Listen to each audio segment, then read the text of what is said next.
Okay, welcome everyone. We'll call tonight's committee of the whole meeting to order. Recommendation that the agenda for the committee of the whole meeting of May 30th, 2022 be adopted as circulated. Moved by Councillor Ryan second by Councillor 80. All's in favor? Any opposed? Motion's carried. Okay, we have a scheduled presentation this evening from Miss Susan Crowley from the Prince Rupert Hospice Society. Welcome. There's a little button on that mic there too. Oh, on the bottom. There we go. We have left off. Thank you very much, Lee. My name is Susan Crowley. I'm beginning my 5th decade of volunteer work in Prince Rupert. I was going to pay respects to my elders, but I think I'm probably the oldest person here. The Prince Rupert District Hospice Society, I'm a director on that board. I'm just finishing off my first year. I've also worked on Northern Savings Board and the Library Board and Swim Club and the Transition House. We're happy to meet once again with Council. We find our relationship with you supportive and cooperative. Lee was helping out the hospice since about 2018, helping us to get our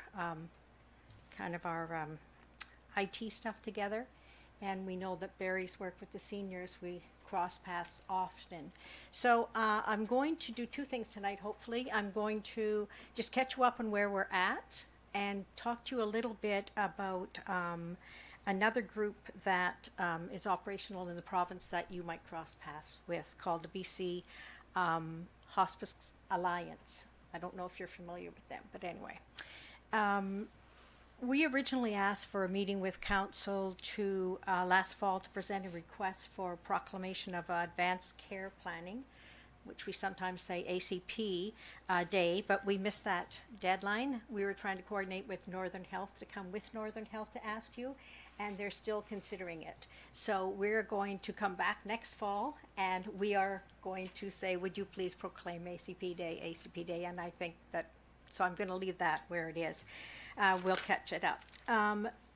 So I do want to thank Rosa, though, for putting us together tonight. And this year we've been had quite a focus on governance, making sure we worked hard on our quite a robust strategic plan. And like most groups in the city, we're just starting to get back to some of our activities that were limited during the pandemic.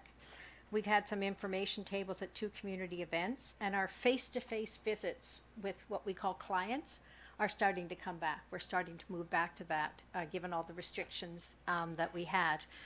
Along with the Senior Centre and the Community Paramedics of BC, we're active in pushing the Green Sleeves program. Is there anybody who does not really know what this is? All right, so it's a form that helps give emergency information to paramedics. They was the original, but to anyone in your home who comes, and you keep it on your fridge. And at the very bottom, once everybody has filled it out, there's some other forms that people can work on. And those are the ones that hospice usually deals with, advanced care planning forms. And so we're working in partnerships with other groups in the community. We have had a couple of luncheons with the NISCA, and they distributed a lot of the forms to their seniors as well, and they're finding the same thing as us, that people take them and they take them home and they don't complete them.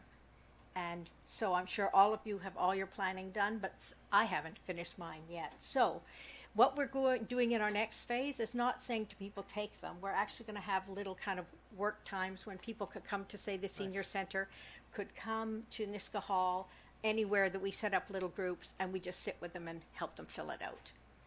Because that's everybody who's working on this finds people take them away and they just don't get them. As one man said, the questions are really hard. And they are. You got to make some kind of, do some personal thinking, and it's a little hard. So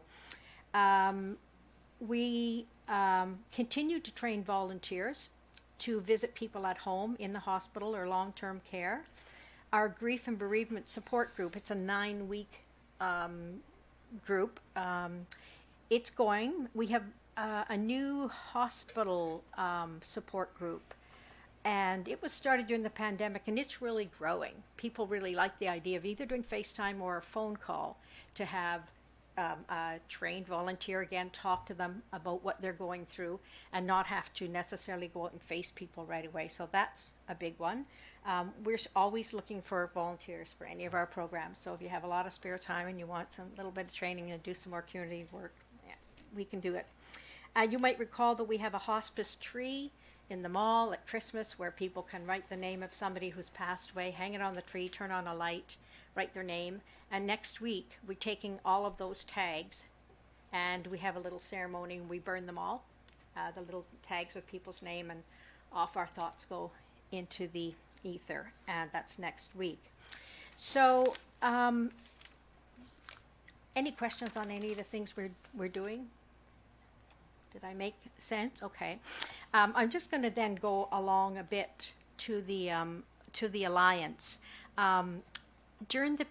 There's lots of things pressing on people in Prince Rupert and BC, but during the pandemic, a lot of us individually and all of us collectively have faced some sufferings and loss that have led to conversations about how people want to live their final days.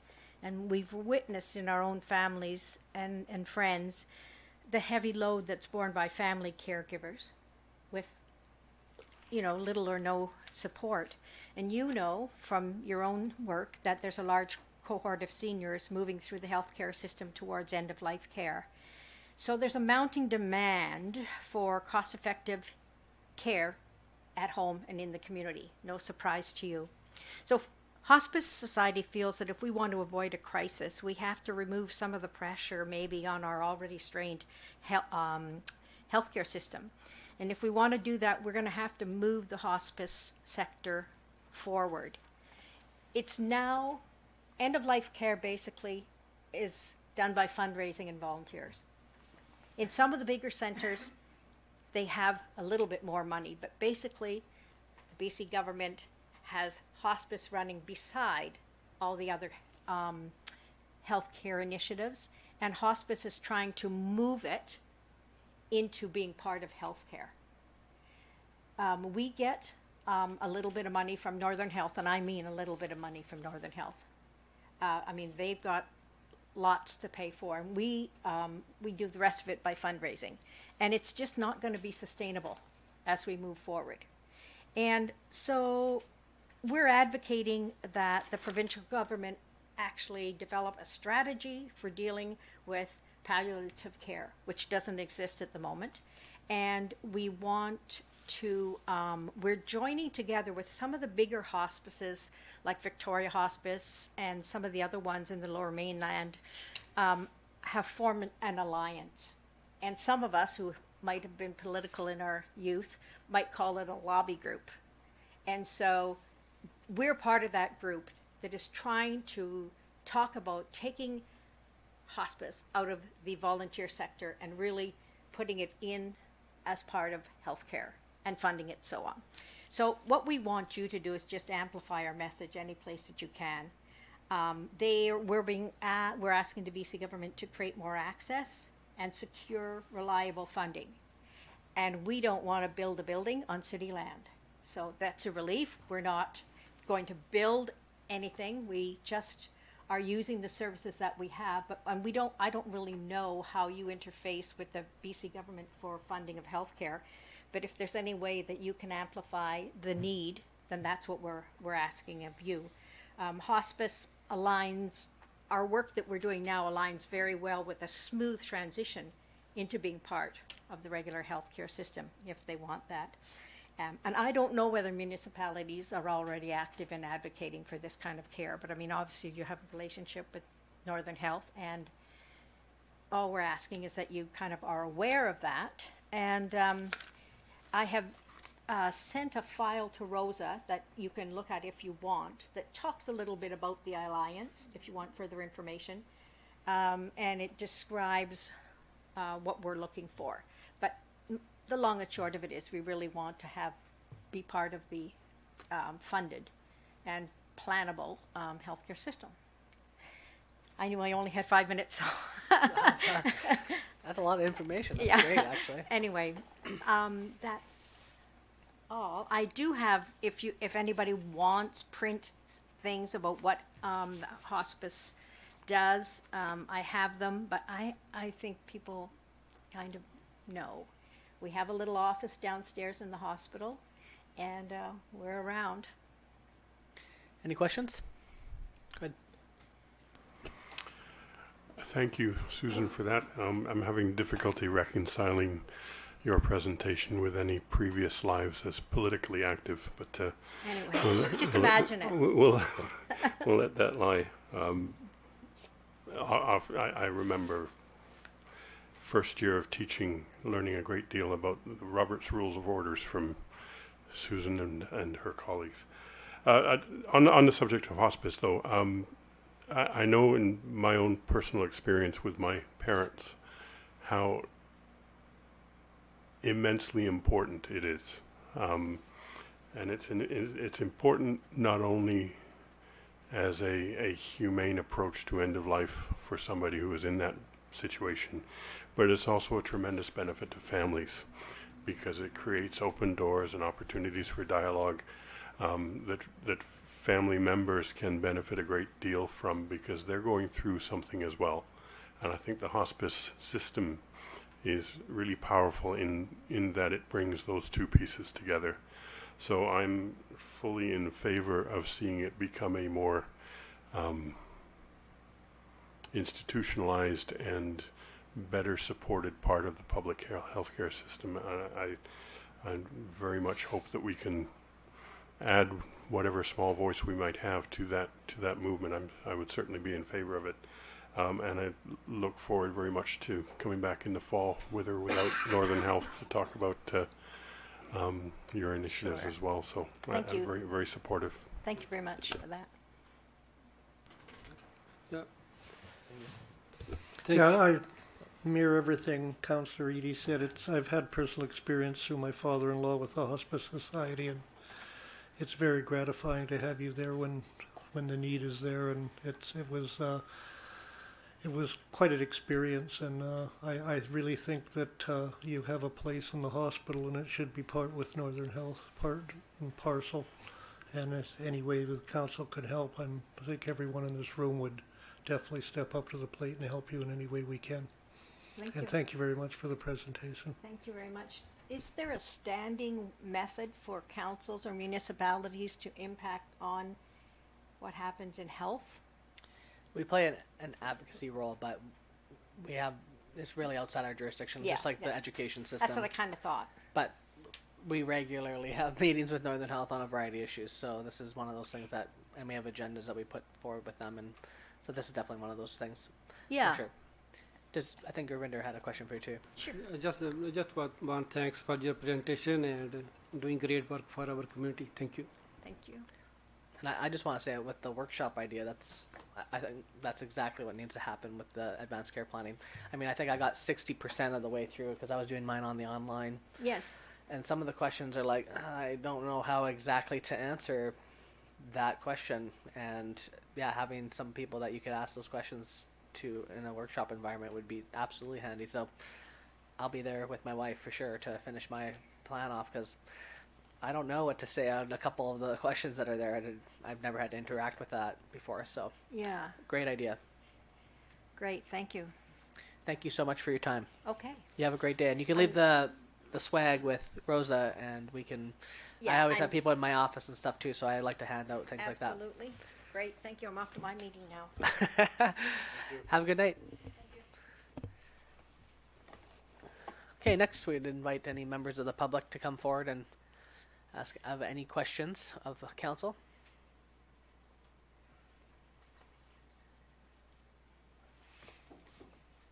Our usual suspects.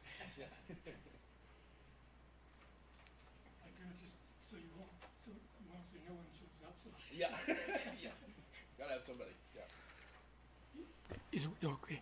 I wanted to ask about, and I wanted to show a map, but they said they didn't have time to show it. So it was the zoning bylaw 3462, and it was official by May 2021. The only thing is that it assumes we're going to have it was really meant for going to have a LNG plant offshore and stuff like that. So I wonder what the relevance of that is anymore. But the main thing I want to go is for climate change. And so the reason I'm asking is I'd like to see us, i.e. the city or someone else, someone at some level, try to pay more attention to climate change. So among other things, that means having at least the size of Cayman Island, but probably even up the harbor and stuff like that. So let's find out if we get trees that are being affected by, death. Here it's insects that get into them and stuff like that. So if you get a play, but I'm more worried about trying to make ourselves self-sustaining in food, and by trying to grow our own food. So we need to take a regional look, and that was what that map was good at where there's potentially areas that would be good for growing food sustainably for a long period of time. How we do it, who does it, etc., we'll worry about in the future. But we sort of have to take that look and try to go out there and see, can we grow food here? And if so, how to do it and whatever. Because we're in a period of globalization and the port and everything, but we might be ending that period, and then it becomes more autonomy. And to do this, I would also try to get with the First Nations group. Any of this I would do with the First Nations group around here and say, how do we make this region support itself for food? And but I'd almost like to see us being the city, do this almost monthly or bi-monthly or something like that. Sort of do an update on we've got the official community plan, but the official regional unplan. Where's areas that we have to pay concern to? Where's good for this? And secondly, what we should be looking into also is one of the ways is growing food on the harbor, making because in many ways that's the best way of doing it. You don't have to worry about sunlight and all the rest of that kind of stuff, but you do have to worry about the port. So it would be shallow areas, but it's something to look into. So, i.e., making ourselves self-sustainable in food. Thank you. Thank you, Larry. Any other comments?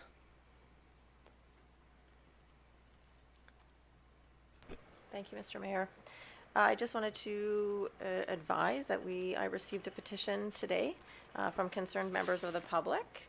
The petition is an action petition for the undersigned or concerned citizens of Prince Rupert and the outlying communities dependent on Prince Rupert Regional Hospital for healthcare services who urge our leaders to act now to ensure a highly functional hospital and maintain specialty services such as orthopedics, internal medicine, bless you, obstetrics and gynecology, ENT, and other current visiting specialist services which are maintained here at the Prince Rupert Regional Hospital.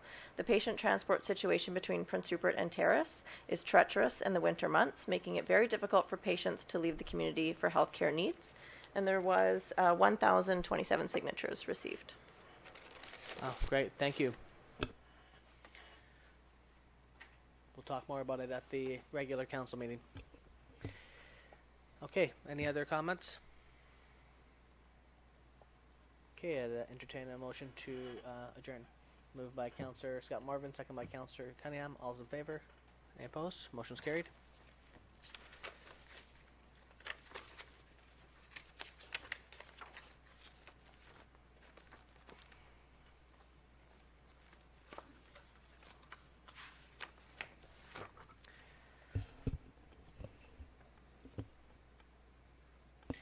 Okay, I'd like to call tonight's regular council meeting to order. Recommendation that the agenda for the regular council meeting of May 30th, 2022 be adopted with the addition of item 4D, TUP 2022-0245 11 Cotton Street. Moved by Councillor Scott Marvin, second by Councillor Renha. All those in favor? Any opposed? Motion's carried. Item 3A, recommendation that the minutes of the special council meeting of May 9th, 2022 be adopted. Moved by Councillor 80, second by Councillor Renha. All those in favor? Any opposed? Motion's carried. Item 3B, recommendation that the minutes of the regular council meeting of May 9th, 2022 be adopted. Moved by Councillor Cunningham, second by Councillor Niche. All those in favor? Any opposed? Motion's carried. First up, report 4 A, report from communications regarding the application to UBCM awards for branding project. The recommendation is that council support by resolution the city's application to the 2022 UBCM Community Excellence Awards for the municipal branding project. Would you like me to speak to this or call the motion? No, I was just gonna get the motion on the floor first, and then you can chat to it. Moved by Councillor Scott Morvan, second by Councillor Niche. Go ahead. Thank you. The city began a rebranding process in 2020 to replace the use of the outdated municipal crest with a new logo, brand guidelines, and design elements launched March 1st of this year. In recognition of the efforts and quality of output of Russell Mather and Will Creative, city staff, and the focus group, the city is seeking council support for an application to the UBCM Community Excellence Awards for this project. The intent of the application is to celebrate the city's unique approach to developing the community identity, as well as the work of Russell Mather, Will Creative, and the feedback provided by the focus group of community members. Any comments? Okay, all those in favor? Any opposed? Motion's carried. Next up, report from planning regarding DBP 2022-12. Welcome. Perfect, thanks. An application was received for a development variance permit in relation to the property located at 255, 257 3rd Avenue West. So the application involves a request for a variance of section 10.17.0A of the zoning bylaw to have a maximum window coverage of 80% for a window sign. The maximum window coverage is 30% for a window sign. So this is a variance of an additional 50% window coverage for a window sign. And the proposed variance is requested by the applicant to accommodate frosted vinyl window signs on 3 windows. There are no known negative impacts of the proposed variance on the surrounding neighborhood, and the public will have the opportunity to provide feedback during the public consultation period. The recommendation is that council proceeds with the statutory notification process. Okay, recommendation that council proceeds to moving recommendation moved by Councillor Niche, second by Councillor Cunningham. Discussion? Okay. All those in favor? Any opposed? Motion's carried. Next, we have a report. Thank you. We have a report from our corporate administrator regarding cannabis regulation. Why don't you go ahead first? Thank you very much. So the reason for this report is that the legalization of cultivation, processing, sale, and consumption of cannabis came into effect in 2018 with the Cannabis Act and supporting regulations. Local governments receive no notice or opportunity to comment on zoning compliance for medical cannabis production, and in actuality, compliance with zoning is not legally required under the Cannabis Act. The topic of public safety in regards to cannabis operations has become more prevalent with increasing calls for inspections and regulations for nuisance order and fire safety. Currently, the City of Prince Rupert zoning bylaw and official community plan do contain some regulations and prohibitions in regards to cannabis growth within the municipality. These specific restrictions, however, may not apply to medical grows, as the restrictions may be deemed unlawful on the constitutional rights of users to life, liberty, and security of person. Bylaws of general application, such as building bylaws, do apply to medical cannabis-related development. However, their application may be constrained by human rights law, the doctrine of paramountcy, and by privacy protection under the Charter of Rights and Freedoms. The application of these bylaws may help to regulate but not prohibit cannabis operations. The same does not hold true for non-medical grows. Staff is recommending to Council that a bylaw be created to regulate cannabis cultivation through the use of nuisance considerations, as well as imposing business code, electrical code, and fire safety regulations. Any bylaw drafted will need to ensure that it does not conflict with the federal provincial legislation and recognizes the supremacy of the Canadian Charter of Rights and Freedoms. In addition, staff is recommending that Council lobby upper levels of government to address the issue through amendments to the Cannabis Act using the federal Canadian municipalities resolutions, letters, and meeting requests with relevant federal departments. In addition, the City of Prince Rupert is not in a position to take complaints or answer questions in regards to the legality of medical grows in Prince Rupert, as the city receives no notice and has no opportunity to comment. Residents are encouraged to send their complaints directly to Health Canada at the form which is included in this report and which will be posted to our website. Thank you. Anyone want to move the recommendation? Moved by Councillor Cunningham, second by Councillor Skelton Morvan. Discussion? I think this has been a subject of public discourse for some time, and there will be those out there that that they will welcome our arrival at this point. And they might ask, how come it took so long? Nevertheless, we're here, and I think the public questioning has, in my experience of it, in terms of receiving phone calls on this issue, I get the call and I respond with the reality that this really isn't a municipal thing and that we have no recourse whatsoever. That was the kind of original dilemma we faced, and the response was disbelief. Like, how could that be? How can they not have this permit or that permit? But that was the reality. And then I think the public discussion began to shift into, okay, well, here's some things that municipalities could do. Here's some things that municipalities elsewhere have done.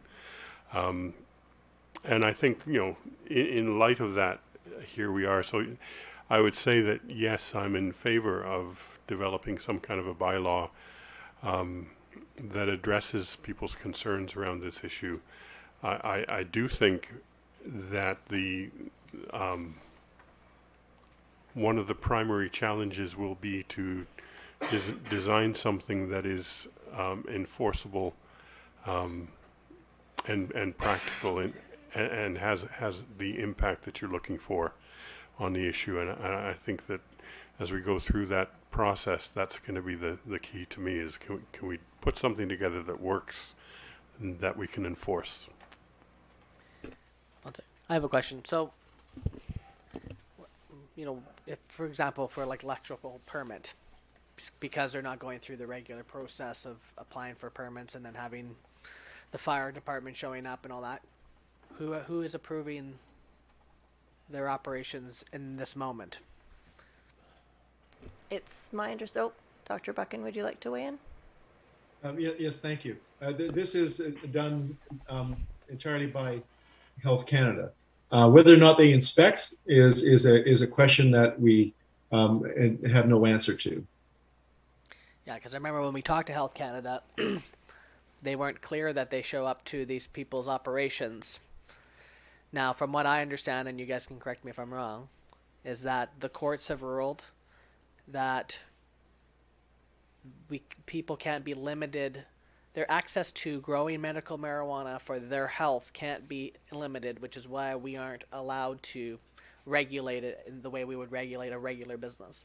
That they need to be able to have access to some level of access to their health. Is that correct? That is what we are told. Absolutely. Right. So, in some ways, Health Canada is also being overruled by the court system in terms of its access problem, which is actually a problem for the nation, not just the city of Prince Rupert. So, when people in the community come to us and say, like, so for example, like these bylaws, theoretically, we can't actually enforce these bylaws on these operations. Correct? There is some debate about that. Having some regulation about how the business is conducted, not whether it can be conducted, but how, in terms of complying with electrical safety codes, and we have some concern that they don't, whether it complies with building code. Again, we have concerns that they may not, as evidenced by the fires that occasionally occur because of them. So we think that there's probably some legal ability to enforce a bylaw. The challenge, of course, is finding out where the facilities are, because Health Canada does not tell us. So we'll have to do some homework on where they are. And when we find out about them, we can then approach them to make sure that they are complying with the regulatory aspects of health and safety in our bylaws. So we think that we can do that. It's just that it'll be potentially quite problematic in being able to implement it. But it's one that we think we should try, along with the discussions with the federal government and lobbying for the federal government. And we've started that actually just on the weekend already with the discussions with our member of parliament. Right. So I guess the challenge is we can do these actions with no guarantee they will have results, and also that Health Canada won't inform us where these locations are, which requires us to, I mean, people know where they are, but we don't know where they are, which is ridiculous. And that, I think, is what the challenge that the community needs to understand, is that we don't really have the right to show up to someone's operation, walk inside of it, decide we agree or don't agree, it's done properly, and do some sort of legal action against that because of the loophole that is this whole problem with Health Canada. So the lobby part is definitely the part where we're really going to have to put some effort in working with other mayors and other communities across the nation. Because what has to happen is there needs to be a balance brought from Health Canada to be able to have some sort of regulation over the quantity in terms of how many there can be within a certain amount of, I mean, look at what happened when we tried to do the two stores. You have to have them a kilometer apart from each other. There can't be a certain amount of retail. The other challenge with this whole thing is, a doctor can prescribe someone their medical how much they're allowed to grow for their medical use. So that the doctor is the one that actually sets the amount. That Health Canada just says, yeah, proved. So if it's 100 plants, it's 100 plants. There's no questioning it. There's no debate. We don't get to know. But on top of that, as part of the regulation, is these folks that are getting their medical, some of them can't grow it on their own, so they can designate someone to grow on their behalf. And one person could have 4 licenses designate to them. So if 4 people all have 100 plants, they could all have one person grow it for them in one location, and you could have 400 plants in one location being grown by one person for all those licensees. Right? And then also, where is the mechanism to prove that those folks that are growing it, say in their downtown core, that those people live in this community and are being used here? Because I think we see a lot of vans show up and then they leave the community. So where is the restriction in terms of, well, if you're going to grow it for medical health reasons, that you should be living near the location for your health?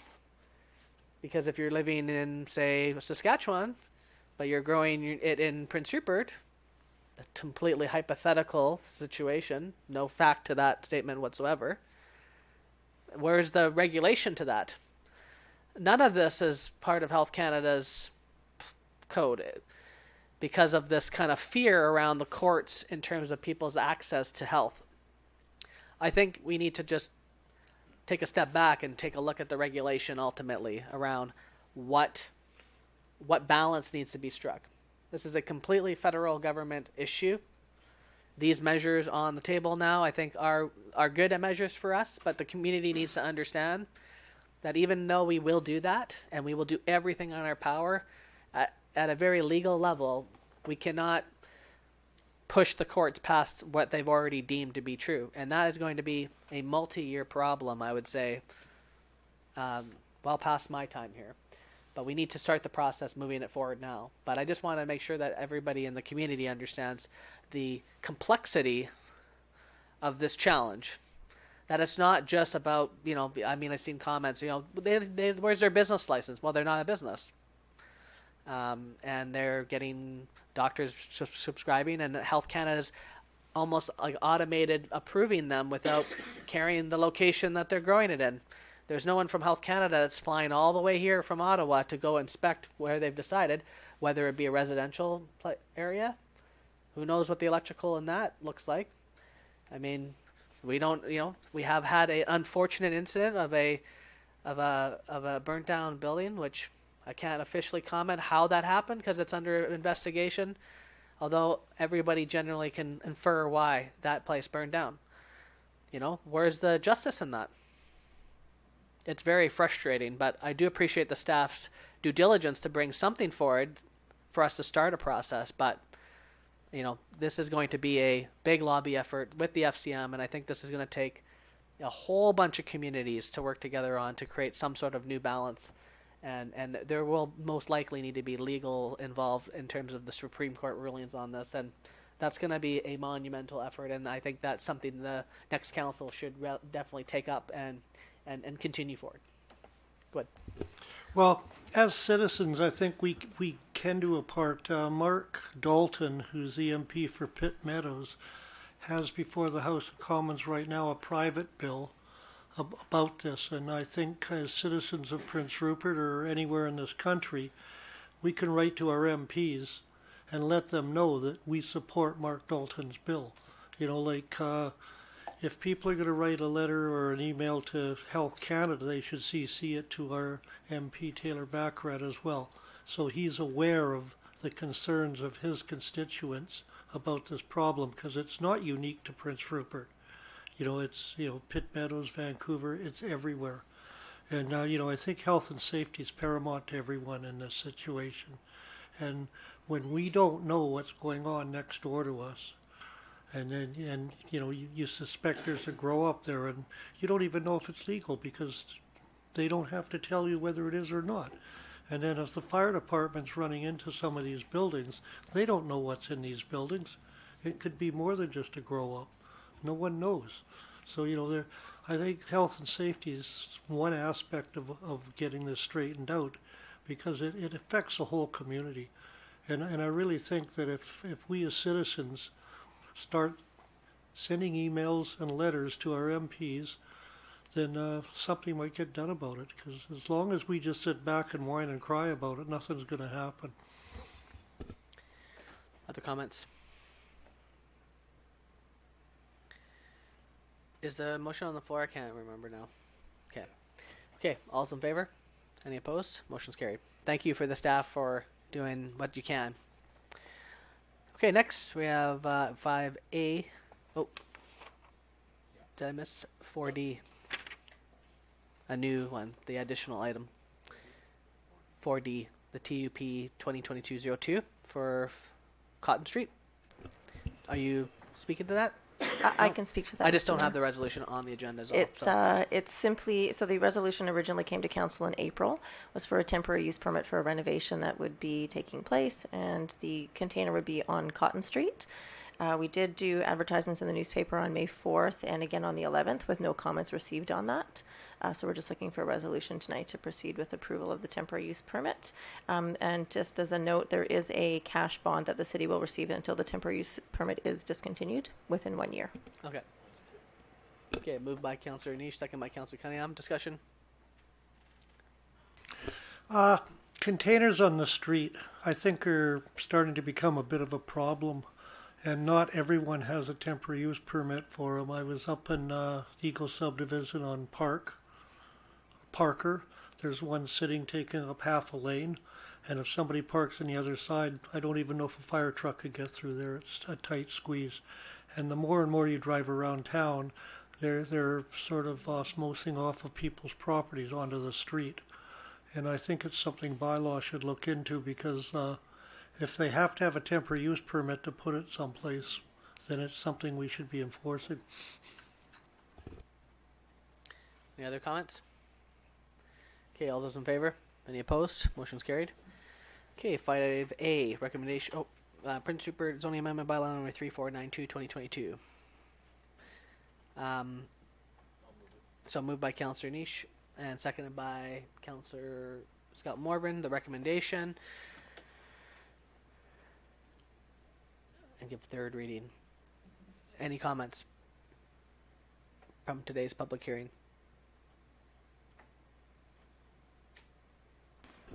I would only note that for those who missed it, there was a great deal of expression of support from a number of different places. So that's what I think I'm hearing from the public on this one. We never heard one negative thing about it. I had a couple people come to me and concern about a lounge, and when I explained to them it wasn't a lounge, it was a testing room, they had no problem whatsoever with it. I think from the tourism point of view, it's going to be a good thing, and it's for entrepreneurs that are come up with an idea, and I think we should support them in it. Well, one of the letters of support was from someone who actually lives right behind the establishment. So I figured if you live right next to it and you support it, then that's an indication that it's a good thing to have happen. Any other comments? Yeah, I definitely support this application. So, all's in favor? Any opposed? Motion's carried. Any reports, questions, or inquiries from members of council? Well, I'd like to bring up the fact that this petition we just received from concerned citizens shows Northern Health that there's a real concern in our community about what's happening with our hospital. And if you look at what's happened over the years with our hospital, with the services lost, large and small dialysis, ophthalmology, even though some of them were visiting specialists that no longer come here, different types of surgery, things like that. It's happened slowly over a long period of time, so people don't really notice it. And I think you're going to see this process speeded up a little bit, and I think it's a concern of a lot of people in our community of loss of services to Northern Health and that. And I really think it's something that the whole community has to take a look at, as well as council. I know we can't dictate terms to Northern Health, they have a mind of their own, but I think if they're aware of it, and the Minister of Health is aware of it, Adrian Dix, and maybe we can make some changes to what the plans are in the future, because I can see our hospital being degraded even more and more services being diminished. So I think it's quite important that we start to pay attention to it. Do you want to make a notice of motion for the next council meeting for a resolution to send it off from council? Sure. Okay, so we'll put a notice of motion for the next council meeting to send the results of the petition to Northern Health and to the provincial ministry and Adrian Dix and any other relevant agency, MLA, all that. I'd rather see that original set of documents go to the Minister of Health, Adrian Dix, because it has to be an original document that goes to him. Yeah, and then part of the resolution or motion would be that we send a letter to our MLA as well as Northern Health with the concerns of the community. Although we have sent letters to them about the concerns already, but Yeah. I think it's something that we definitely have to keep an eye on. Well, I think it's pretty impressive because what is it, 1,000? So for us, with the alternative approval process for loan authorizations or things like that, I think it's a 948 signatures are required for, which is 10% of the electorate, to be able to stop the process from moving forward. So you have had a civic initiative that has generated more than 10% of the voting population of Prince Rupert in support of the concerns that they're presenting. I think that's impressive, especially since I haven't seen one thing about it on social media, which usually you would see on social media. So this is something that I think is clearly a concern. Go ahead. With that said, I'd like to thank Margaret Lester Lorette for spearheading that petition, and she did most of it on her own. You know, she had people going around, friends of hers and that, but it was strictly a grassroots organization that did that, and they didn't set up tables at any of the stores or anything, which I think if they had, we would have had 3 or 4 times more signatures. They just did it talking to people. Wow. I think it's quite an accomplishment, actually. Councilor Ady. Yeah, I would just add to that this is something that I've heard in conversation with people for, the concern has been something I've heard in conversation with people as long as I've been in this position. And I think it's important to say that this is not an expression of dissatisfaction with the people that are at the hospital doing the work that they do. It's an expression of dissatisfaction with the fear that there's going to be less of them. And I think that's a really important distinction to make. Any other? Oh.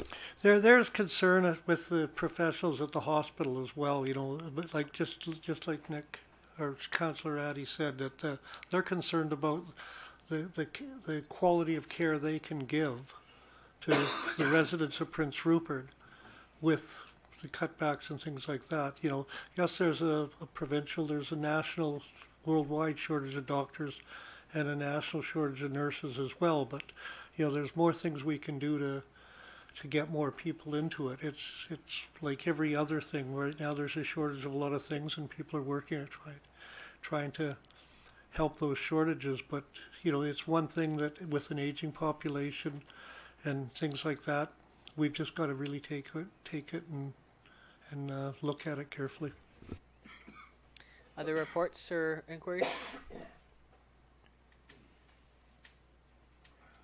Yeah, I have a couple of things on perhaps a lighter note. On Saturday evening, I was unable to attend, but the Rockstock show took place at the Leicester Centre.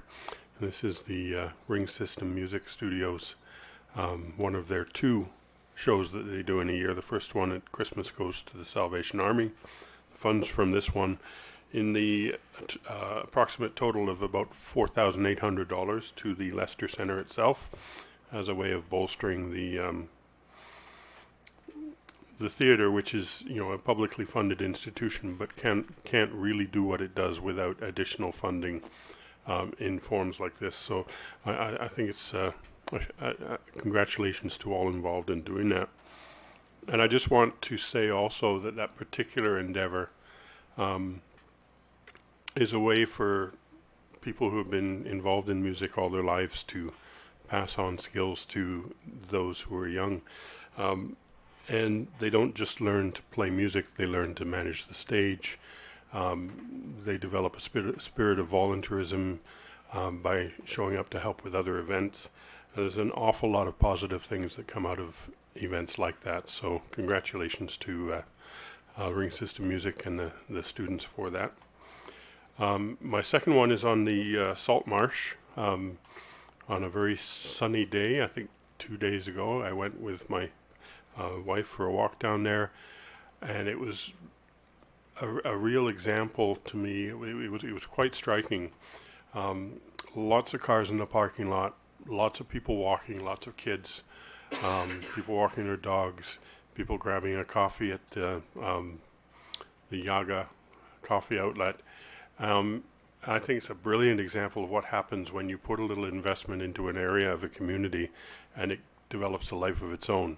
I just wish it was that sunny every day so that it would be like that every day. But I was struck by just how successful that endeavor has turned out to be. So I think kudos to the city and the port for cooperating in terms of making that happen. I'm just curious at how much Councillor Moreau owes you for the product placement that you snuck in there. It's an open bid.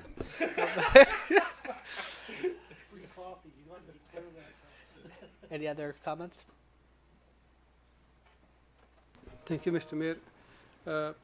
I had an opportunity to attend honoring victims and survivors of crime a few weeks ago. Our fire chief was there and many other service providers was there.